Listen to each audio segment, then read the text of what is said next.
Okay, so I wanted to do a full review of Borderlands the pre-sequel, but I actually did one for MGN, which you can find in the annotation over here. Go watch it, it's cool, it's 6 minutes long and explains a lot of the game. I thought doing a review here would be pretty pointless, so instead I'm going to talk about 5 issues that I think Borderlands the pre-sequel has to deal with in the next one or in an update or whatever. So the first issue is the netcode still kinda sucks. Borderlands is an awesome co-op experience, there's no doubt about that.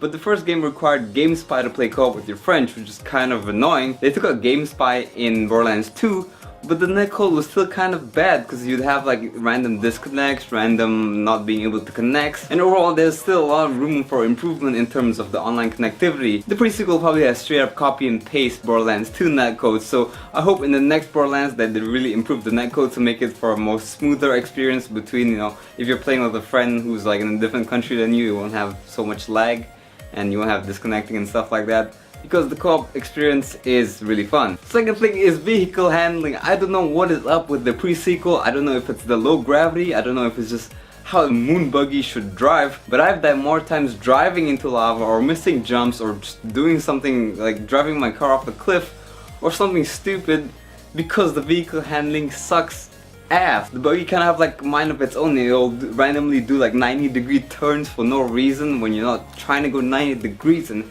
it just handles extremely poorly. I don't know why. Luckily there is the Stingray, which actually handles pretty well and is actually very useful for jumping those, you know, lava jumps and cliff jumps and whatever. Thank God for the Stingray. It's the only vehicle I use because the moon buggy is really undrivable. It has worse handling than a bumper car. Now I don't know if it's just me, but I felt the pre-sequel had a lot of backtracking.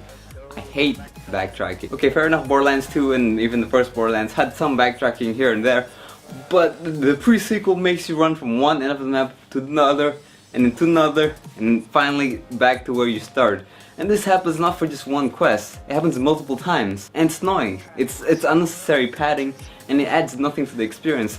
Okay, maybe you want us to explore the map, but we already do that anyway when we do it like the main quest the first time around, when we actually go around the area, which is fine. But to have us do side quests that involve doing, you know, going from one end to another to another to another is really not that fun. This is of course made worse by the lack of fast travel systems. I don't know why there's less fast travel checkpoints in the game.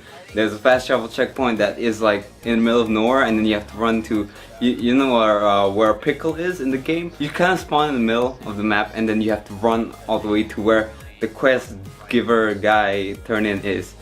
Why can't you just put the fast travel like where the quest guy is? Maybe it's just me, but I really feel like in previous games the maps are much more straightforward, much more linear, but Borderlands the pre-sequel really likes to take you around the map and, you know, do unnecessary detours here and there. You can see like a structure in front of you, and the road up to that structure is probably going to be all the way around, so it's kind of a waste of time again. Granted, some maps are more interesting than others, but still, there's one map that I really hate, the Veins of Helios.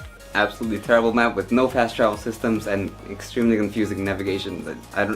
Please put a fast travel system there.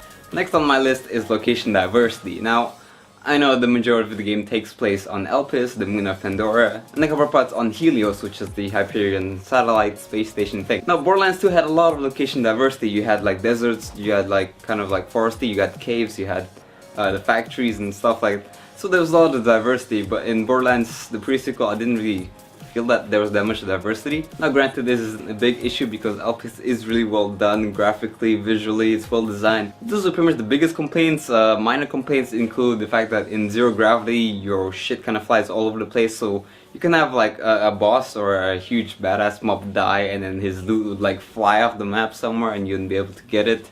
That kind of sucks, and then when you open containers all this stuff just starts flying. But I do like the zero gravity mechanics, you know, the double jump and then the slam. That is cool. Assault rifles are still really bad. I don't know why they can't make good assault rifles. An assault rifle should be the primary mid to long range weapon. Instead, I'm filling that role with SMGs, which should be like kind of short to mid range, or at least mid range, because the assault rifles have worse accuracy than SMGs on average. Assault rifles should be medium to high damage with medium to high range and pretty good high accuracy. That's how I would design assault rifles. And granted, maybe there are some assault rifles here and there that are kind of useful. I kind of like the Torg ones because they kind of act like flat cannons because they explode and shit.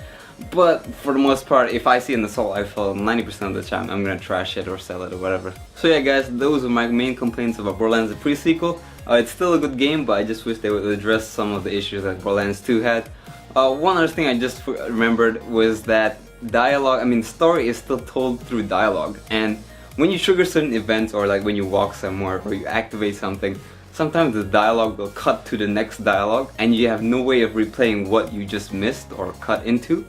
So that is definitely an issue that I wish would be fixed in the next installment, because I don't like missing part of the story just because I walked somewhere too fast or because I picked something up or activated an echo or something like that. It's just a couple of things that I think will go a long way to making the game a much more epic experience. Some of you guys have played Borderlands the pre-sequel. I want to know what your biggest complaints about the game is.